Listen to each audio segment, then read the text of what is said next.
예, 반갑습니다. 저는 지한송 회계사고요. 오늘부터 객관식 시작합니다. 제목의 객관식. 자, 어떻게 강의가 진행되는지 좀 간단하게 오리엔테이션 드리고 수업 진행할게요. 우리에게는 시간이 없거든요. 그래서 빨리빨리 진행을 해야 돼요. 먼저 교재는 친절한 객관식 재무관리입니다.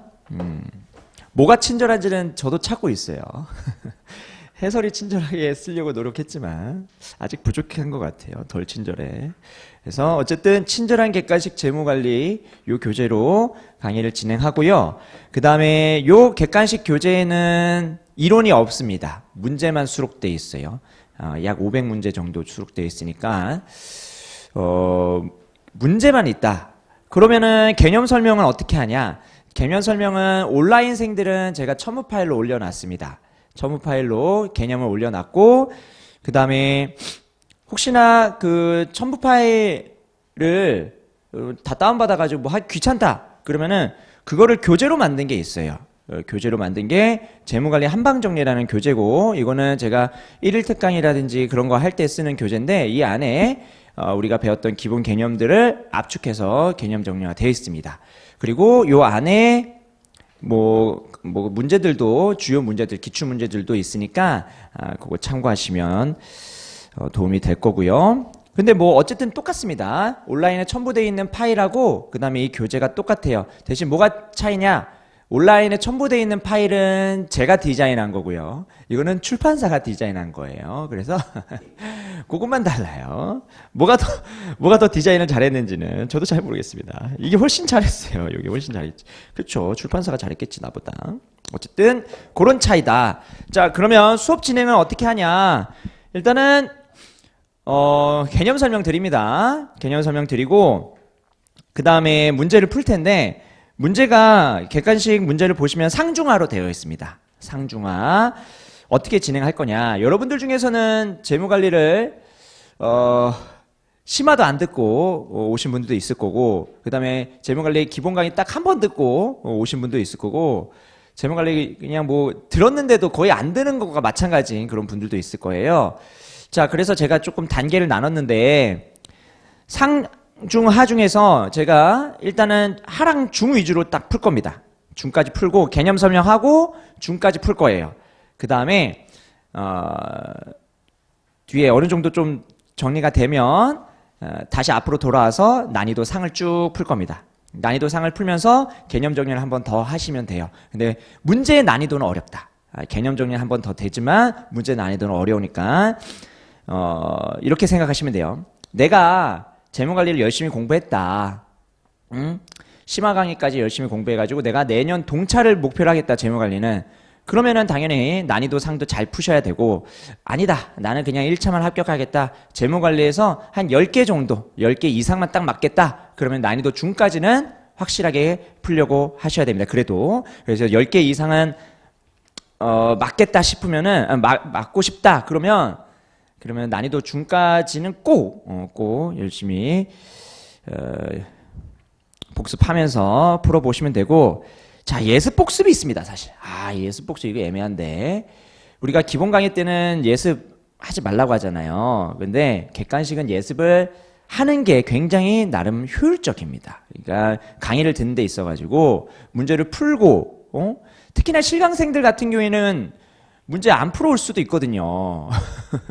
그럴 가능성이 거의 100% 같은데, 그러면 제가 시간을 드려야 돼요. 그러면 시간을 드리면은 또 강의도 길어지고 하다 보니 인강생들은 뭐 일시정지하고 문제 풀고 그 다음에 강의 듣고 하면 되는데, 실강생들은 그게 안 되니까 어떻게 할 거냐? 어쨌든 저는 실강생들 위주로 일단은 강의를 하니까 말 문제는 제가 풀어보라고 안 할 겁니다. 왜냐면은 그 보기 하나하나 제가 개념 설명하면 되는 거니까. 그쵸? 근데 계산 문제 있으면은 한번 풀어보라고 할 겁니다.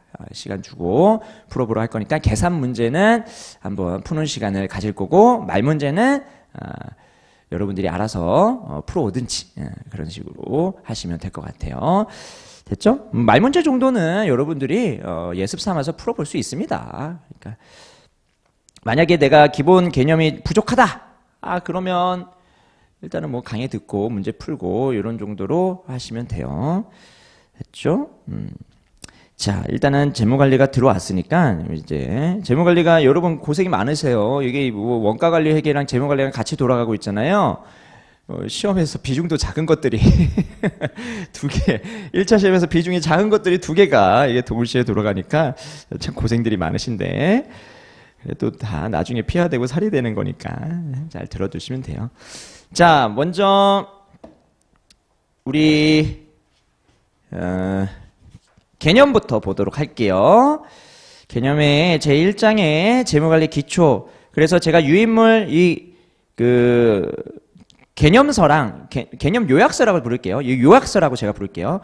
요약서랑 그 다음에 객관식에 있는 챕터 목차가 컨텐츠 목차가 사실은 똑같아요. 그러니까 왔다 갔다 하기 되게 좋을 거고요.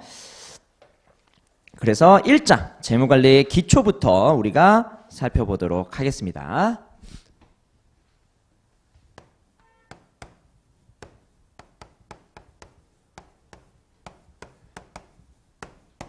자, 여기 1장에는 재무관리의 기본적인 개념이 있고 기본적인 재무관리의 개념이 있고 그 다음에 뭐가 있냐? 재무관리 기초에서는 화폐 시장 가치가 있어요.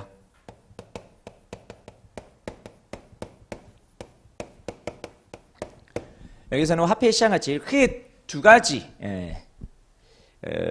내용이 나오는데 시험 문제는 기본적 개념에서는 거의 안 나오죠. 요거는 그냥 기본 베이스라고 보시면 되고 시험 문제는 화폐 시장 가치에서 나옵니다. 화폐 시장 가치가 1년에 많게는 2개, 적어도 1개입니다. 적어도 1개고 화폐 시장 가치는 어쨌든 우리가 좀 익숙할 거예요. 회계에서도 했었고 재무관리에서도 화폐 시장 가치 여러분들이 가장 집중력이 좋을 때 화폐 시장 가치 했기 때문에 여러분들이 화폐 시장 가치 잘하거든요. 그런데 문제가 있어요. 문제가 뭐냐? 문제가 시험 문제가 화폐 시장 가치를 통해 가지고 현재 가치를 계산하세요? 뭐 미래 가치를 계산하세요? 이거를 물어요. 그러면은 사실 시간이 뭐 5분 주어진다. 한 문제당 5분 주어진다. 그러면 다 풀어요. 다 푸는데 실제 CPA 시험에서의 목적은 이겁니다. 네가 빨리 정확하게 풀 수 있냐를 물어보고 있어요. 그래서 충분한 연습이 필요합니다. 화폐 시장 가치가 나름대로 수학적인 개념이 들어가고 그 다음에 수학적 머리가 좀 있으신 분들은 나름대로 빨리 풀거든요. 센스도 있고 그러면 수학적 센스가 있으면 빨리 푸는데 그렇지 않으면 사실은 화폐 시장 가치 문제가 나왔을 때 조금 어렵다 싶으면 제끼는 것도 방법이에요. 왜냐하면 여기 풀 수 있는데 시간 오래 걸리는 게 1차에서는 가장 쥐약이거든요. 이거 좀만 생각하면 좀만 더 시간 투자하면 풀 수 있는데 이게 쥐약이에요. 1차에서. 그 시간에 다른 거 더 푸시면 돼요. 그래서 이거는 그렇게 생각하시면 됩니다. 쉬워 보이지만 막상 1차 시험에서 화폐 시장 가치 문제가 나왔을 때는 어려운 문제가 됩니다. 왜? 5분 안에 풀어라 이러면 쉬운 문제인데 1분 안에 풀어라 그러면 어려운 문제가 되는 거예요. 아시겠죠? 그래서 너무 좀 화폐 시장 가치가 어렵게 나왔다 싶으면은 제끼는 것도 하나의 방법입니다. 자, 그러면은 재무관리 전체적인 기본 문제부터 기본 내용부터 좀 보면 우리가 재무관리 의의가 있죠. 우리 요약서 몇 페이지입니까? 4페이지 재무관리의 의의. 거기에 전체 구조, 조달강 운용에 대한 구조 요거를 머릿속에 집어넣으시고 그 다음에 재무관리를 공부하셔야 돼요. 자, 우리는 요거를 타인 자본이라고 부르고요. 부채 대신에 타인 자본이라고 부르고 요거를 자기 자본이라고 부르죠.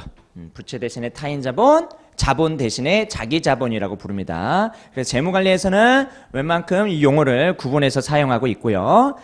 자, 타인 자본, 자기 자본은 요거는 조달한 돈이고요. 조달한 돈.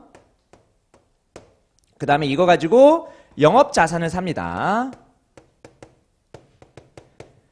영업자산에 샀다라는 말을 뭐라고 하냐면 운용이라고 불러요. 운용 또는 투자, 운용 이런 식으로 얘기합니다. 그래서 여기는 영업자산과 관련된 거는 운용과 투자부터겠죠. 투자하고 그걸로 현금 흐름을 창출하죠. 운용. 됐죠? 그래서 부채랑 자본으로 자산을 사는 거예요. 자, 타인자본은 기업 관점에서 용어예요. 기업 관점에서 조달한 돈을 얘기할 때 남에게 빌린 돈 타인자본, 내 돈 자기자본 이렇게 구분하거든요. 그런데 이거를 빌려준 사람, 즉 투자한 사람 입장에서는 채권자죠. 채권자. 그러니까 채권이죠. 투자한 사람 입장에서는 채권이고요. 조달한 사람 입장에서는 부채예요. 그렇죠? 그래서 투자한 사람 입장에서는 하나의 자산이 되는 거죠. 자산. 하나의 자산이 된다. 그 다음에 자기 자본은 투자한 사람 입장에서는 주식이죠. 주식. 그래서 채권에 투자하는 거고 주식에 투자하는 거다.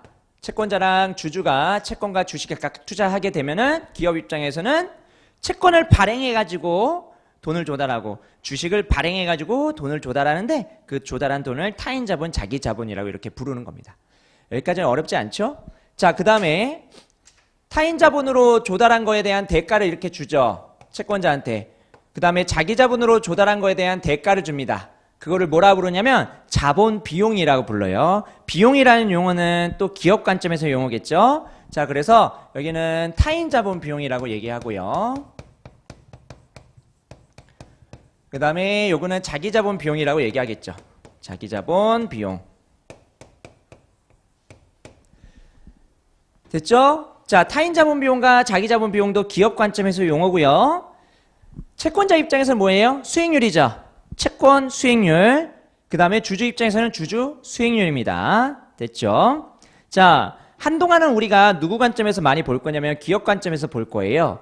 그러다가 타인 자본과 자기 자본에 대해서 좀 더 타인 자본의 가치라든지 자기 자본의 가치를 계산할 때 누구 관점에서 또 볼 수 있냐면 채권자랑 주주 관점에서 채권의 가치, 주식의 가치를 계산하는 거를 또 산정하는 거를 우리가 또 배울 겁니다. 그래서 기업 관점에서 일단은 용어 정리를 잘 하시고 그 다음에 문제에서 수익률, 뭐 채권, 주식 이런 게 나왔으면은 뭐 채권자, 투자자 입장에서 생각하시면 됩니다. 근데 대부분의 문제는 기업 관점에서 나올 거예요. 자, 이렇게 해가지고 조달했어요. 조달했고, 자, 이제 조달한 돈을 가지고 투자를 하죠. 투자를 하는데 여러분 이 투자라는 용어가 어디서도 나오냐면 영업자산에 투자했다라고 해가지고 투자라는 용어도 나오지만 채권자랑 주주가 기업한테 투자했다라고 할 때도 투자라는 용어가 나와요. 그래서 구분을 잘 하셔야 돼요. 우리가 일반적으로 얘기하는 투자 있죠. 그거는 여기 투자예요, 여기 투자예요, 이거 투자예요. 그냥 기업이 실물 자산에 투자하는 것을 투자라고 많이 부르고요. 채권자랑 주주가 투자한 거는 이거는 투자론이에요. 투자론. 기업 재무가 아니라 투자론 영역입니다. 그래서 투자라는 단어가 누구 입장에 섰는지도 굉장히 중요한데 우리는 어떤 입장을 주로 본다? 기업 입장을 주로 본다. 그래서 여기서 투자는 기업이 공장 짓고 기계장치 사고 이런 투자를 생각하시면 됩니다. 아시겠죠? 자, 그럼 투자를 통해 가지고 뭘 벌어요? 운용을 하고 투자를 한 다음에 운용을 해가지고 돈을 벌죠. 그 돈을 뭐라 부르냐면 기업 잉여 현금 흐름이라고 부릅니다. 그러면 여기서 현금 흐름이 창출되는데 이 현금 흐름을 뭐라고 부르냐면 기업 잉여 현금 흐름. 기업 잉여 현금 흐름이라고 부르고요. 요거를 FCF 또는 FCF, F라고도 우리가 얘기를 합니다. Free Cash Flow to Firm. 그냥 Free Cash Flow 이렇게 부르죠. 됐죠? 자, 그래서 조달해서 투자하고 운용해서 FCF를 창출하고 창출한 FCF를 가지고 타인 자본 비용 지급하고 자기 자본 비용 지급하는 거예요. 자, 여기서 기업 잉여 현금 흐름으로 채권자랑 주주한테 그 조달한 돈에 대한 대가를 주는데 그런데 타인 자본 비용이라면 타인 자본 비용부터 줘요? 자기 자본 비용부터 줘요? 타인 자본 비용부터 주잖아요. 채권자한테 먼저 주잖아요. 그 다음에 자기 자본 비용을 주잖아요. 자, 그런데 우리가 이거를 좀 구분해야 돼요. 채권자한테 주는 이자 비용은 어느 정도 정해져 있어요. 고정비예요. 고정비. 얘는 고정비예요. 얘는 일반적으로 고정비에 속하죠. 그래서 타인 자본 비용이 고정비이기 때문에 뭐가 발생하냐면 재무 레버리지가 발생해요. 이 고정비라는 속성 때문에 재무 레버리지가 발생합니다. 요거는 나중에 뒤에서 레버리지 파트에서 우리가 살펴볼 거고요. 자, 고정비인데 얘는요. 얘는 고정비가 아니죠. 고정비가 아니에요. 얘는 잔여이익입니다. 잔여이익. 잔여이익 개념이에요. 주주 입장에서 잔여이익 개념이에요. 그러면 잔여이익이라는 것은 어떠한 일정한 금액을 주는 건 아니죠. 기업이 번 돈을 가지고 타인 자본에 대한 대가 주고 그 다음에 나머지 다 낼 거예요. 그래서 얘가 몇 퍼센트다 라는 것을 함부로 얘기할 수가 없어요. 왜냐면은 맨날 다르잖아요. 기업이 버는 돈이 맨날 다르니까 몇 퍼센트다 그걸 얘기할 수가 없어요. 그런데 우리가 자기 자본 비용 뭐 15% 이렇게 얘기를 하거든요. 우리가 얘기를 할 수는 없는데 왜냐하면 변동성이 굉장히 큰데 그냥 15% 이렇게 얘기합니다. 왜 얘기하냐면 일단은 정해놔야 된다는 거예요. 주주 입장에서도 저 기업에 투자할 때 내가 요구하는 수익률이 있을 거예요. 내가 벌어들이는 주주 입장에서 벌어들이는 돈의 변동성이 굉장히 커요. 기업이 돈 잘 벌 때는 많이 들어오고 못 벌 때는 적게 들어와요. 변동성이 크지만 그래도 내가 정해놓은 마음속에 수익률이라는 게 있죠.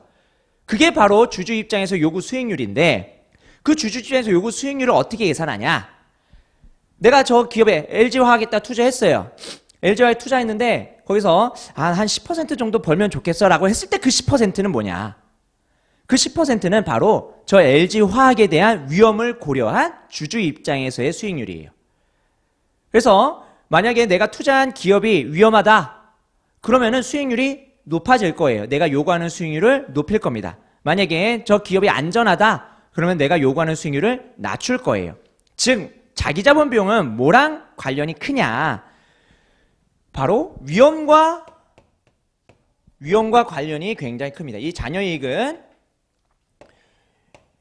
위험의 크기와 관련이 있고 그 위험에 따라서 자기 자본 비용이 어떻게 변하냐 그거를 배우는 게 어디예요? 이 위험과 자기 자본 비용의 관계 그걸 배우는 게 바로 나중에 CAPM에서 배우죠. CAPM에서 자기 자본과 위험과의 관계를 배웁니다. 물론 채권도 위험한 건 수익률 높아요. 채권도 위험한 건 수익률이 높아서 CAPM이 원래는 채권, 주식, 모든 자산을 포함하는 개념입니다. 그런데 협의의 의미에서 CAPM은 좀 주식에 한정해서 얘기하는 경우가 되게 많아요. 그리고 CAPM을 나중에 후속적으로 발전한 이론들을 쭉 보시면 좀 주식에 한정하고 있습니다. 파마 프렌치의 3요인 모형 기억하십니까? 그것도 주식에 한정해서 얘기하는 이론이고요. 그래서 여러 가지 CAPM의 후속 이론들은 다 약간 자기 자본 비용 주식에 좀 한정해가지고 얘기를 하고 있다. 그러면 정리하면 기업이 번 돈을 가지고 채권자한테 고정적인 이자를 주고 그 다음에 나머지가 다 주주 건데 주주 입장에서도 저 기업에 투자할 때 일정하게 내가 요구하는 수익률이라는 게 존재를 한다. 근데 그 요구하는 수익률이 뭐랑 관련이 있다? 그 기업의 위험과 관련이 있다. 그런데 우리가 주주 입장에서 위험은 크게 나중에 두 가지로 구분을 할 겁니다. 나중에 자본구조 이론에서 하나 뭐예요? 영업위험. 그리고 하나 뭐예요? 재무위험입니다. 이거는 뒤에서 정리할 거고 어쨌든 영업위험과 재무위험의 크기에 따라 가지고 주주들이 요구하는 수익률이 커진다라는 내용. 됐죠? 그래서 자본비용 수익률까지 정리를 했고요. 그 다음에 각각의 타인 자본비용과 자기 자본비용의 성격 이거를 추가적으로 좀 정리를 했습니다. 됐죠? 그래서 5페이지에 있는 표까지 제가 설명을 드렸어요. 기업 관점에서 용어랑 투자자 관점, 주주 관점, 채권자 관점에서 용어 이게 달라질 수 있다라는 거 보시고 그 다음에 재무관리의 목표 그러면은 목표는 뭐냐? 목표, 재무관리의 목표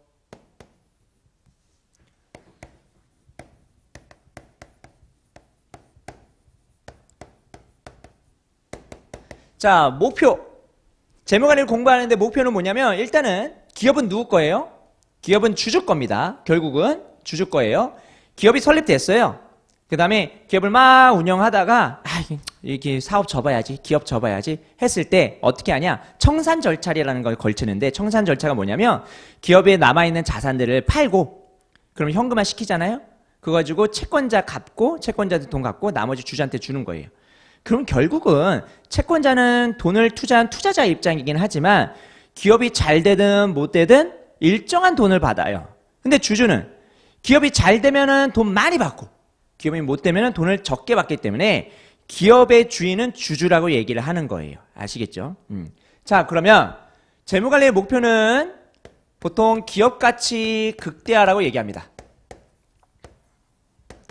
기업 가치 극대화. 기업 가치가 극대화돼야 되지 뭐 가치가 극대화되니까 주주 가치가 극대화되니까.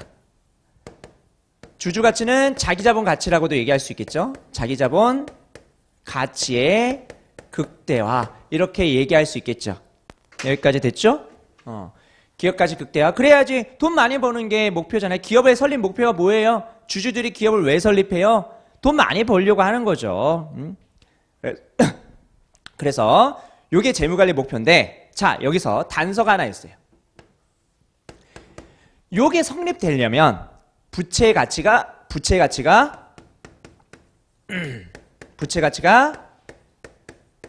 일정해야지만 이게 성립되죠. 부채 가치가 일정해야지만 성립되고, 그 다음에 하나 더. 자, 부채 가치가 일정하다는 것은 일반적인 그런 기업 상황에서고요. 자본 잠식이 없는 상태. 없는 일반적인 기업 상태예요. 일반적 상태. 일반적인 기업, 자본 잠식이 없는 일반적인 기업일 때 요게 성립이 되는 겁니다. 그래서 우리가 뭐 말 문제를 풀 때는요, 좀 애매하긴 한데, 만약에 재무관리의 목표가 기업 가치 극대화인데, 기업 가치가 극대화되면 무조건 주주 가치가 극대화된다 라고 했을 때 그 무조건이라는 말이 있으면은 뭘 생각해야 돼요? 예외사항을 생각해야 되는 거죠. 근데 만약에 무조건이라는 말이 없고 항상 이런 말이 없고 기업 가치 극대화는 주주 가치 극대화됩니다 라고 했을 때 거기서 갑자기 예외사항 이런 거 있잖아요 하면서 던지면서 틀린 문장이다 해버리면 안 되는 거예요. 그래서 우리가 항상 문장을 볼 때, 말 문제에서 특히 문장을 볼 때 뭐 일반적인 문장들이 있죠. 일반적인 문장은 우리가 그거를 그대로 받아들이되 거기에 항상 그다음에 무조건 이런 말이 나오면은 예외를 한번 생각해 봐야 되는 거예요. 근데 예외가 없어. 그러면 항상 무조건이 들어가도 맞는 문장이 되는 거예요. 아시겠죠? 그러면은 여기서 기업 가치 극대화는 항상 주주 가치 극대화로 이어진다라고 하면은 틀린 문장이라고요. 항상이 아니거든요. always가 아니에요. 일반적으로 그렇다는 거죠. 기업 가치 극대화가 일반적으로 주주 가치 극대화로 이루어진다는 거지 항상 이어지는 건 아니죠. 이게 말 문제가 굉장히 어려운 부분이죠, 사실은. 자, 그러면 일단은 두 가지 조건 하나 볼까요? 자, 부채 가치가 일정하다. 이거는 당연합니다.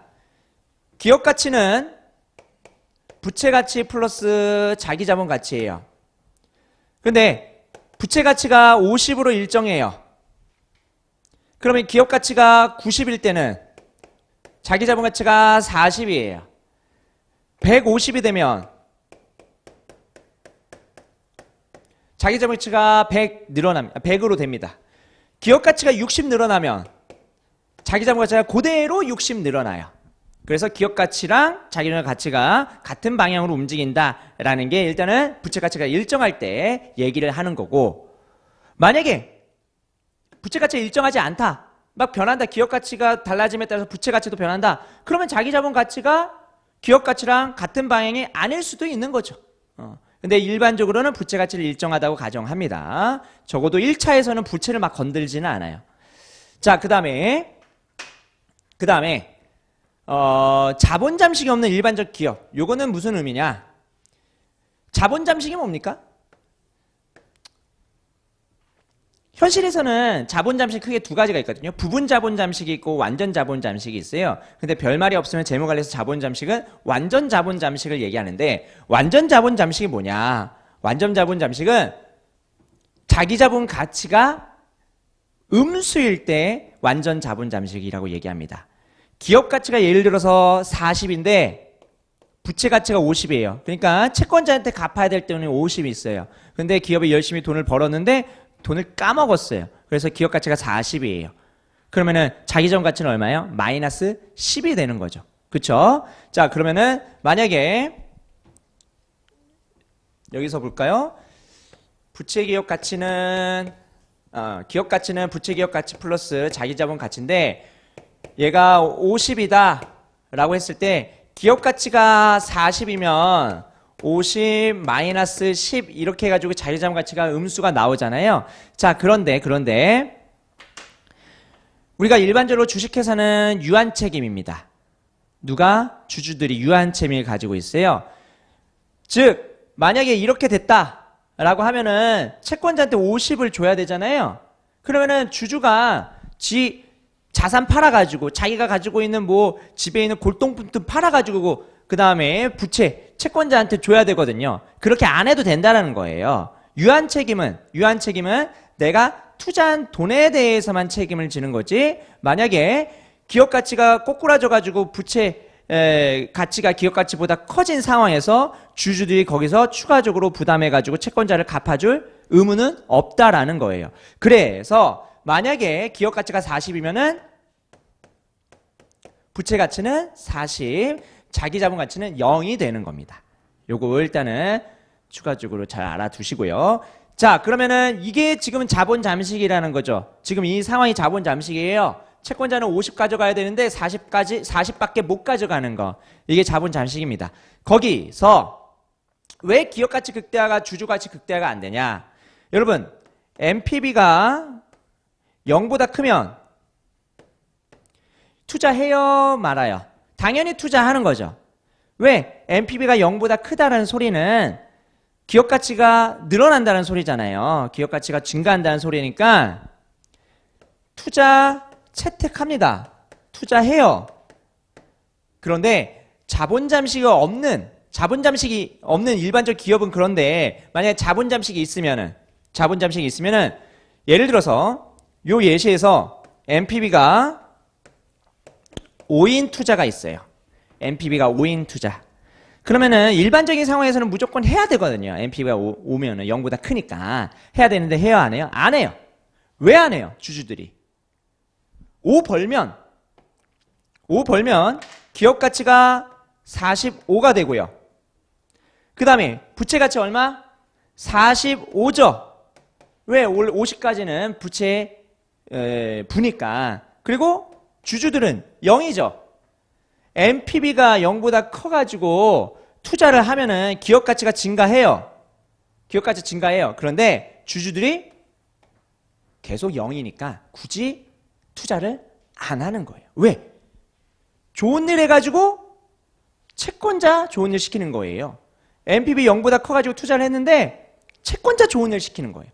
그래서 투자를 안 하려고 하는 겁니다. 이거를 뭐라 부르냐?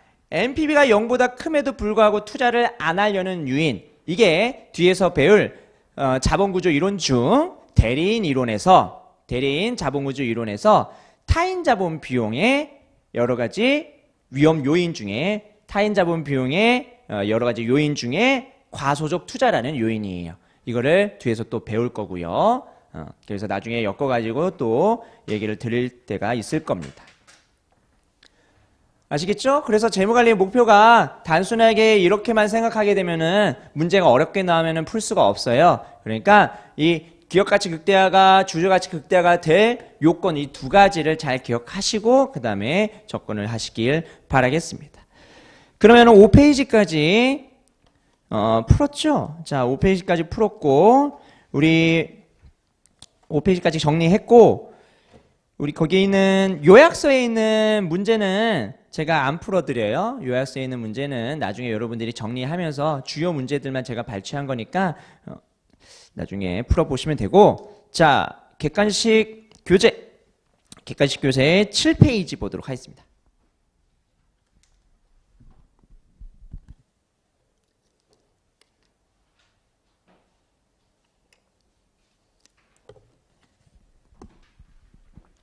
(7페이지의) 난이도 하예요. 난이도 하. 난이도 하에서 거기에 7페이지 1, 2, 3번을 한번 빠르게 풀어볼까요? 1번 14년 기출이고요.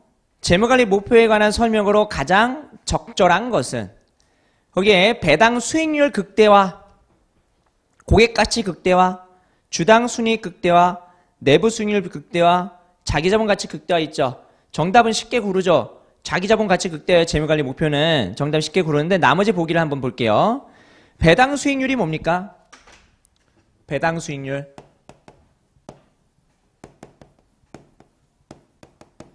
배당 수익률은 주가분의 주당 배당액이에요. 내가 투자한 주식에서 얼마만큼 배당이 발생하냐.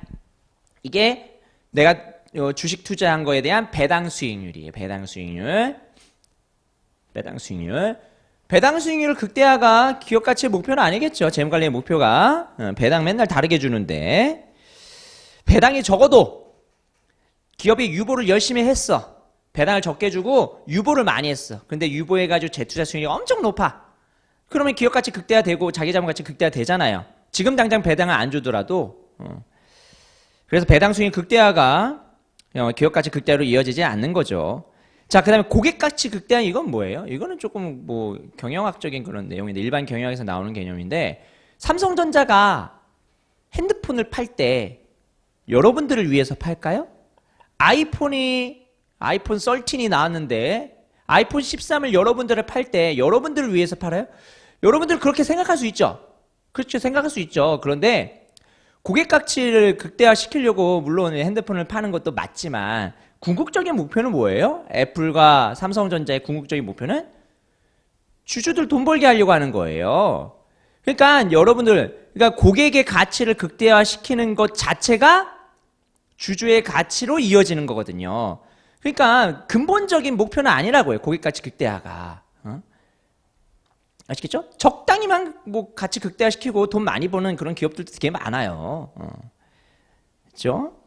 그래서 돈 버는 게 일단 급선무입니다. 기업은. 그래서 고객 가치 극대화는 뭐 어떻게 보면 맞는 문장일 수도 있지만 뭐 직접적으로 이 문제에서 답이 될 수는 없는 그런 보기라고 보시면 돼요.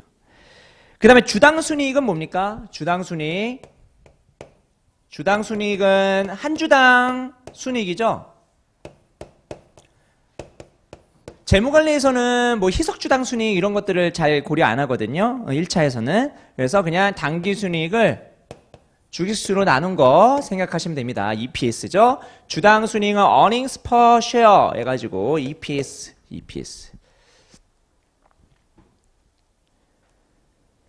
자, 그 다음에 내부 수익률 극대화. 우리 일단 주당 순이익 극대화는 아니죠. 회계적 이익을 극대화한다고 해가지고 기업 가치 극대화되는 건 아니잖아요. 재무관리에서는 회계적 이익 별로 안 좋아하거든요. 그래서 회계적 이익 극대화가 별로 재무관리에서는 회계적 이익 극대화가 재무관리에서는 기업 가치 극대화로 이어지지 않아요. 그 다음에 네 번째가 내부 수익률이죠. 4번 보기 내부 수익률. 내부 수익률의 정의가 뭡니까?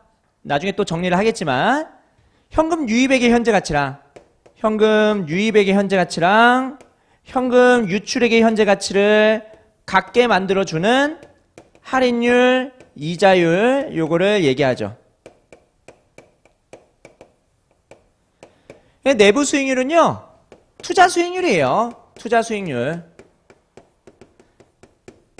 투자 수익률인데 현금 흐름을 기반으로 한 투자 수익률입니다. 현금 흐름 기반.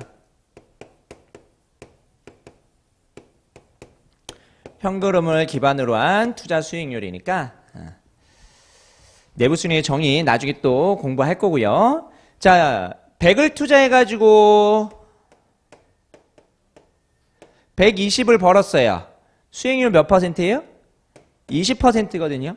투자 수익률 20%. 그러면 투자 수익률이 높으면은 좋은 것 같죠? 좋은 것 같지만 내부 수익률 극대화가 기업 가치 극대로 이어지지 않을 수 있는 게 뭐냐면 1조짜리 투자해가지고 투자 수익률 10% 냈어요. 1억 투자해가지고 투자 수익률 50% 냈어요. 뭐가 기업가치 극대화로 이어져요? 1조 투자한 게 기업가치 극대화로 이어지죠. 1조에서 10%. 수익률은 낮지만 규모가 크니까. 그렇죠? 그래서 내부 수익률 극대화가 되려면 어떤 조건까지 있어야 되냐면 투자 규모도 일치해야 됩니다. 그래야지 수익률이 높은 게 투자 수익도 많이 벌어들이는 거예요. 그래서 내부 수익률 극대화가 되려면 조건이 하나 더 있어야 된다. 뭐? 투자 규모도 일치해야 된다라는 것도 우리가 생각해야겠죠. 나중에는 우리가 경제성 평가 파트에서 내부 수익률과 NPV를 비교하기도 할 겁니다. 여기서 나온 내부 수익률, 영어로 IRR이고요. Internal Rate of Return. 얘랑 여기 있는 NPV 있죠? 순현재 가치. 요거를 비교해 가지고 우리가 또 개념 정리를 할 겁니다. 자, 1번의 정답 5번이고요. 2번 문제 읽어보면 재무관리의 기능은 조달과 운용으로 구분된다. 다음 중 기업의 활동과 재무관리의 기능을 짝지은 내용이 가장 적절하지 않은 것. 자, 기계장치를 구입합니다.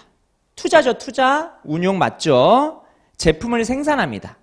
운용 맞죠? 그 다음에 유상증자. 이게 뭐예요? 주식을 발행하는 거죠. 주식을 발행해가지고 돈 받고 파는 거예요, 기업이. 그게 유상증자. 조달이죠. 사채 발행.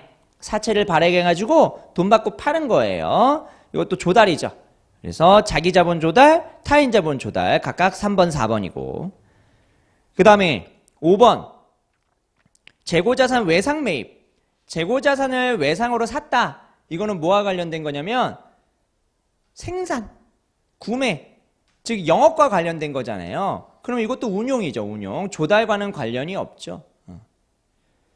부채가 뜨긴 뜹니다만 그 부채는 우리가 영업부채라고 부르지 타인 자본이라고 부르지는 않아요. 그래서 구분해야 됩니다. 우리가 일반적인 일상적인 영업활동에서 발생하는 부채랑 그 다음에 조달함으로써 발생하는 부채를 명확하게 좀 구분을 하셔야 돼요. 재무관리에서는. 됐죠? 매입 채무를 우리가 그래서 타인 자본으로 잘 안 불러요. 매입 채무는 타인 자본이 아니에요. 부채인데 타인 자본은 아니에요. 3번 회계적 이익을 기준으로 의사결정할 경우에 문제점과 가장 거리가 먼 것은 자, 회계적 이익 별로 안 좋아한다고 했어요. 그 이유들이 나와 있습니다. 경영자 판단이 개입 많이 돼요. 그래서 1번이 틀렸어요. 경영자 판단이 개입될 여지가 적지 않아요. 왜? 경영자에 따라 가지고 여러 가지 의사결정도 달라지고 그 다음에 회계처리 기준도 달라질 수 있거든요. 어떤 기업은 재고자산 평가할 때 선입선출법으로 막 하는 기업도 있지만 어떤 기업은 뭐 개별법, 평균법 이렇게도 하기도 하잖아요. 그러면서 뭐가 달라져요? 단기 순이익이 달라질 수 있잖아요. 전체 기말재고도 달라질 수 있고. 그래서 경영자의 판단이 개입될 여지가 많고요. 회계적 이익은. 그래서 2번 회계처리 방법에 따라서 이익이 달라질 수 있다는 것도 이어서 생각하시면 되겠죠. 회계적 이익은 현금 흐름이 아니기 때문에 화폐 시향가치 같은 개념이 없습니다. 회계적 이익으로 화폐 시향가치를 얘기하지는 않아요. 화폐가 아니잖아요, 일단 회계적 이익이. 4번 불확실성을 반영하기 어렵다. 회계적 이익에 대해서 불확실성도 얘기하잖아요. 왜냐하면은 돈을 버냐 못 버냐라는 거, 화폐에 대한 부분이 바로 불확실성을 또 얘기하기 때문에 실제로 화폐 시향가치를 고려한다는 것이 뭘 얘기하는 거냐면 할인율을 얘기하는 거예요. 할인율. 근데 회계적 이익에는 할인율에 대한 개념이 고려되지 않습니다. 그러면 할인율은 뭐에 의해서 결정되냐면 위험에 의해서 결정되거든요. 위험이 크면 할인율이 높고 위험이 작으면 할인율이 낮고 그렇죠? 그래서 회계적 이익과 할인율과 또 연관성이 없기 때문에 불확실성을 반영하기 어렵고요. 그 다음에 회계적 이익이라고 딱 줬을 때 그 회계적 이익도 여러 가지의 개념이 있습니다. 이게 영업이익인지 세전이익인지 단기순이익인지 정해야 될 거 아니에요. 그래서 단순하게 회계적 이익이라고 하게 되면은 그 개념이 굉장히 모호하다. 그래서 3번에는 1번이 정답이고요. 자, 그 다음에 난이도 중 9페이지 보세요. 9페이지에 난이도 중에 8번 문제 있습니다. 8번 문제. 8번 문제. 자, 8번 문제를 보시면 재무관리의 목표인 기업가치 극대화에 대한 설명 중 가장 옳지 않은 것은 이렇게 해가지고 1, 2, 3, 4, 5 있습니다. 자, 1번 부채의 가치가 일정하다면 자기자본 가치 극대화가 기업가치 극대화로 이어진다. 제가 설명드린 거죠. 부채의 가치가 일정하다면 기업가치 극대화가 자기자본 가치 극대화로 이어지고 자기자본 가치 극대화가 기업가치로 이어지는 거예요. 그 다음에 동일한 투하자본. 여기서 투하자본은 뭐냐면 내가 조달한 돈을 가지고 영업자산을 살 때 그때 들어간 돈. 투하한다 하죠. 투하한다. 투하할 때 그때 들어간 돈. 동일한 투하자본 하에서 NPV가 극대화된다면 기업가치 극대화로 이어진다. 자, 우리가 여기서 NPV를 한번 구해보면 이렇게 구해집니다. NPV는 현금 유입액의 현재 가치에서 현금 유출액의 현재 가치를 뺀 개념입니다. 그래서 순현재 가치. 그때 일반적으로 현금의 유출은요 언제 일어나냐면 투자 시작할 때 일어납니다. 이게 투하 자본이죠. 그 다음에 현금 유입액의 현재 가치는 이렇게 계산할 수 있죠.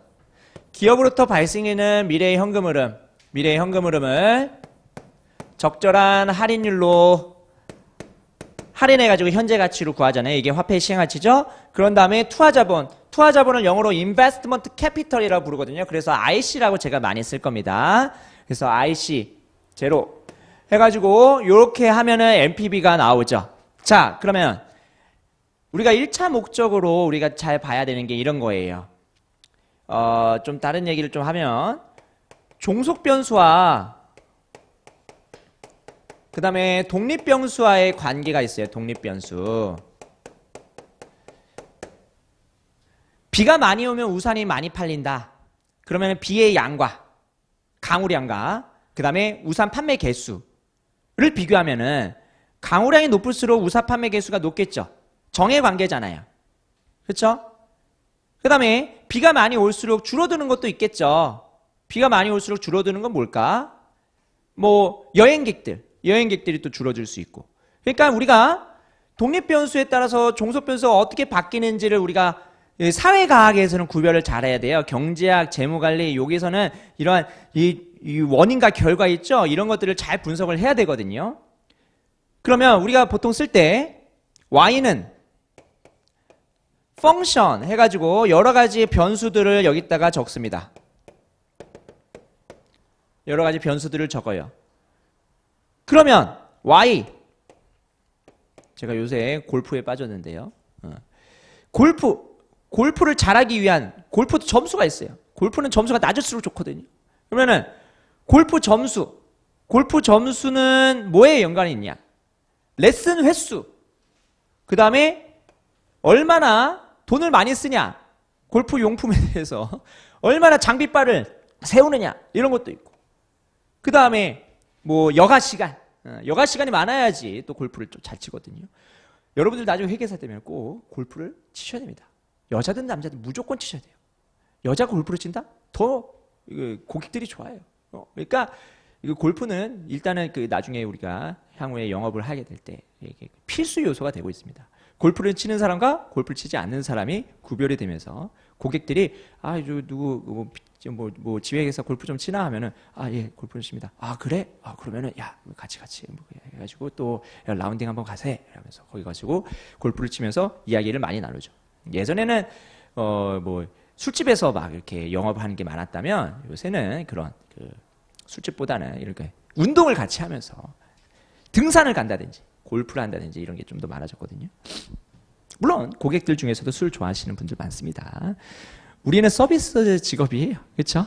우리는 고객들의 만족을 위해서 일하는 결국은 수수료 받아 챙겨 먹으려고 하는 거지만 어쨌든 고객들의 만족을 시켜주기 위해서 고객들이 하라는 대로 해야 됩니다. 물론 가장 중요한 거는 내가 낸 보고서의 퀄리티죠. 그게 가장 일받다지만 이게 실력만 좋다고 성공하는 사회가 또 아니고 부수적인 여러 가지 것들도 다 여러분들이 준비를 하셔야죠. 뭐 하다가? 종속변수. 종속 변수에 영향을 미치는 요인들이 참 많다. 여러분들의 시험 점수에도 영향을 미치는 요인들이 참 많겠죠. 자, 그러면 우리가 예를 들어서 시험 점수가 있고 그 다음에 공부 시간이 있어요. 그러면은 이거는 정의 관계예요, 부의 관계예요? 이게 부의 관계면은 여러분들이 공부 안 하겠죠. 이건 당연히 정의 관계죠. 정의 관계인데, 그런데 사회과학에서는 또 뭘 얘기하냐? 아, 1시간 더 공부할 때 몇 점이 올라? 이것까지 분석하는 게 사회과학이에요. 민감도 분석이죠. 이거를 수학적으로 뭐라고 얘기하면 미분이라고 얘기하죠. 미분. 그래서 기울기를 구한다. 공부 시간 1시간 할 때 점수가 스코어가 얼마나 올라가냐, 거기에 대한 기울기. 그래서 1시간에 2점 올라간다. 그러면 여러분들의 약간 그 동기부여가 되거든요. 1시간 공부하면 2점이 올라가? 그러면 1시간 딱 공부하면 2점이 오르니까 나이스 하면서 공부를 하거든요. 근데 이게 또 공부는 또 그런 게 이 민감도를 구하기가 쉽지 않으니까 좀 어려운 부분이긴 하지만, 민감도를 구할 수 있다라고 하면은 되게 땡큐거든요. 그러면 이 민감도를 구하는 방식, 이거를 나중에 회귀 분석이라고 해가지고 또 공부를 할 겁니다. 자, 그럼 다시 돌아와서 MPB와 그 다음에 여러 가지 MPB에 영향을 주는 요소들을 한번 보도록 하겠습니다. MPB에 영향을 주는 요소들이 크게 세 가지가 있네요. 세 가지. 첫 번째는 번돈, 미래 번돈. 그 다음에 할인율. 물론 만기도 영향을 미칩니다만 만기 빼고. 그 다음에 투자한 자본. 그쵸? 요 세 가지가 영향을 미치네요. 그러면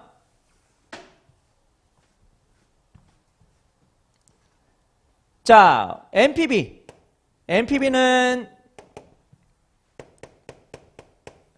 미래의 현금 흐름, 미래에 벌어들이는 현금 흐름, 그 다음에 할인율, 그 다음에 투하자본, 이렇게 세 가지 변수에 의해서 영향을 받는다라고 하면 정의관계, 부의관계부터 일단 따져봐야겠죠. CF는 당연히 돈 많이 벌수록 MPB 증가하겠죠. 할인율은 낮을수록 좋죠. 할인율이 뭔데요? 조달한 자본 비용의 평균 개념이니까 조달한 비용이 작으면 작을수록 좋을 거예요. 그 다음에 인베스트먼트 캐피털, 얘도 당연히 작으면 작을수록 좋겠죠. 그러면 MPB에 영향을 주는 요소들을 가지고 여기서 문장을 만들 수 있다는 겁니다. 이게 꼭 MPB뿐만이 아니라 모든 어떤 개념들이 다 적용될 수 있는 부분이에요. 자, 그러면 2번부터 한번 볼까요? 동일한 투하자본 하에서 문제 8번에 2번, 보기 2번이에요.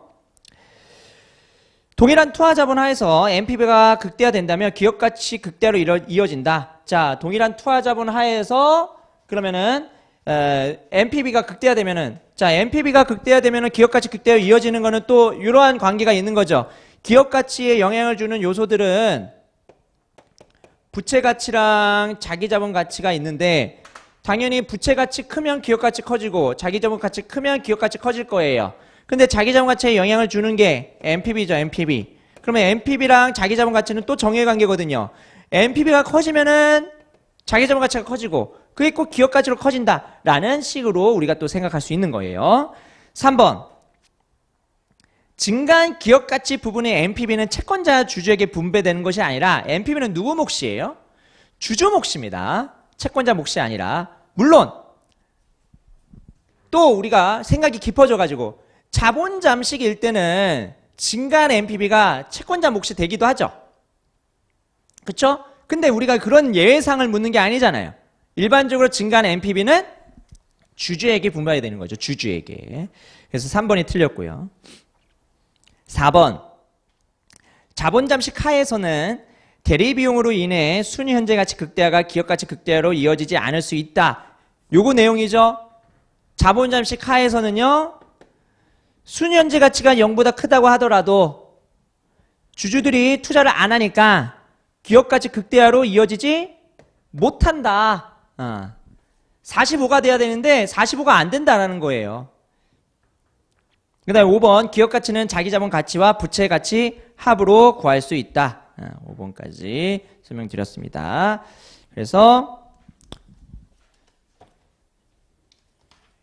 나머지 문제는 다 화폐 시간가치 문제라서요. 화폐 시간가치 문제는 잠깐 쉬었다가 화폐 시간칙 개념 보고 그 다음에 문제 또 풀어보도록 하겠습니다.